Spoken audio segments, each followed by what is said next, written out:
Friends, இன்றைக்கி பாவக்காய் அரைச்சி வச்ச குழம்பு எப்படி செய்யணும் பார்க்கலாங்க. அதுக்கு ஒரு கப் அளவுக்கு சின்ன வெங்காயம், ஒரு கட்டை பூண்டு, கொஞ்சமாக இஞ்சி சேர்த்திட்டு இது கூடவே எண்ணெய் சேர்த்திக்கோங்க. வெங்காயம் நல்லா வதங்கினதுமே 2 தக்காளி கட் பண்ணி ஆட் பண்ணிக்கலாம். இது கூடவே தேவையான அளவு புளி சேர்த்து நல்லா வதக்கி கொடுத்துக்கோங்க. இதெல்லாம் வதங்கினதுக்கப்புறமா இது வீட்டிலே அரைச்சா கறி மிளகு தூளுங்க. இது தேவையான அளவு சேர்த்திட்டு 1 ஸ்பூன் அளவுக்கு மஞ்சள் தூள், தேவையான அளவு கல்லுப்பு சேர்த்திக்கலாங்க. இது கூடவே சோம்பு, கொஞ்சமாக பொட்டுக்கடலை, குழம்பு நல்லா திக்காக வர்றதுக்காக இது கூடவே கொஞ்சமாக தேங்காய் பூ சேர்த்திட்டு நல்லா வதக்கி கொடுத்துக்கோங்க.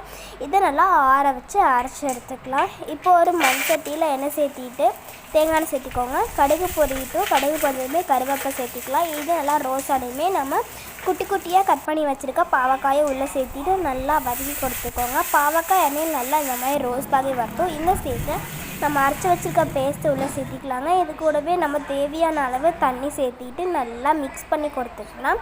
உப்பு செக் பண்ணிக்கோ.